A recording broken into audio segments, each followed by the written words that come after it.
নমস্কাৰ স্বাগতম জনাইছো মোৰ পুনৰ এটি নতুন ব্লগলৈ।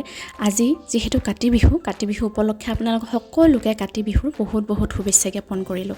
আৰু এই আজিৰ কাতি বিহুৰ দিনটোত আমাৰ ঘৰত এবিধ বিশেষ ব্যঞ্জন ৰন্ধা হয় আৰু সেইবিধৰ নাম হৈছে গাৰুৰ ডাল। আৰু গাৰুৰ ডালৰ বাবে প্ৰয়োজনীয় সামগ্ৰীসমূহ কেনেদৰে কি কৰিলোঁ তাকে আপোনালোকক দেখুৱাম বুলি ভাবিছোঁ। প্ৰথমতে এয়া শাক পাচলি বিভিন্নবিধ সামগ্ৰী এনেদৰে কাটি ল'লোঁ। কাটি লৈ উঠাৰ পিছত এয়া আৰু এটা মেইন সামগ্ৰী হৈছে এয়া হালধি। আমি মানে কিনা ৰংগুৰা ব্যৱহাৰ নকৰোঁ, এয়া কেঁচা হালধি, ঘৰতে থকা হালধি আমি ব্যৱহাৰ কৰিম। ইয়াক প্ৰথমতে আমি পিচি ল'ম। এনেদৰে বটাত পিচি লৈ সৰু টুকুৰা কৰি পিচি লোৱাৰ পিছত তাক আমি বইল কৰা দালি এখনত দিম। তাৰপিছত ইয়াক কাটি থোৱা পাচলিখিনি আমি এনেদৰে প্ৰথমতে পানীত বইল কৰি লৈছোঁ যাতে বীজাণুখিনি গুচি যায়।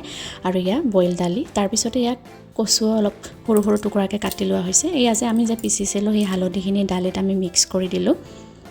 এটা ধুনীয়া গোন্ধ ওলায়।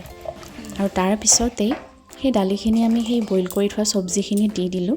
আৰু এয়া ৰঙালাও টুকুৰা অলপ দেৰিকৈ দিয়া হ'ল, কিয়নো আগতীয়াকৈ দিলে মানে সোনকালে গলি যোৱাৰ চান্স থাকে। তাৰে পিছতে এয়া পৰিমাণ অনুযায়ী অকণমান নিমখ, অকণমান চেনি দিলোঁ আৰু প্ৰায় 20 মিনিটমান এনেদৰে লাৰি থাকিলোঁ আৰু বইল হ'বলৈ দিলোঁ। তাৰে মাজতে এয়া মই চাকি আৰ্টো কৰিলোঁ। আৰু এয়া হৈছে এবিধ বিশেষ মছলাবিধৰ নাম হৈছে ৰান্ধনি মছলা।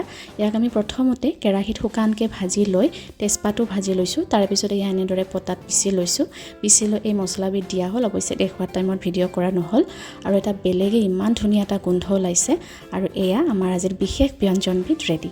খাবলৈ বিৰাটেই ভাল হৈছিল। আপোনালোকেও এনেকৈ কেতিয়াবা ঘৰত খাব পাৰে, বহুতেই পুষ্টিকৰ। আৰু তাৰপিছত গধূলি হোৱাৰ লগে লগে তুলসী মাৰ তলত চাকি গছি জ্বলালোঁ আৰু সকলোৰে কুশল মংগলৰ কামনা কৰিলোঁ যাতে সকলোকে ভগৱানে ভালেই ৰাখে। আৰু ইয়াক গধূলি গেটৰ ওচৰত দুগছিমান চাকি জ্বলাই দিলোঁ। আশা কৰিছোঁ আপোনালোকে ভিডিঅ'টি ভাল পালে। যিসকল ব্যক্তিয়ে মোৰ ভিডিঅ'টি শেষলৈকে এইখিনি পাইছেহি তেওঁলোকে নিশ্চয় তেওঁলোকক মই বহুত ধন্যবাদ জ্ঞাপন কৰিলোঁ। আৰু আগলৈকে এনেদৰে মোৰ ভিডিঅ'বোৰ চাই যাবলৈ অনুৰোধ জনালোঁ। গতিকে সকলোৰে কুশল মংগল কামনা কৰিছোঁ আৰু আজিলৈ ইমানেই। আকৌ লগ পাম।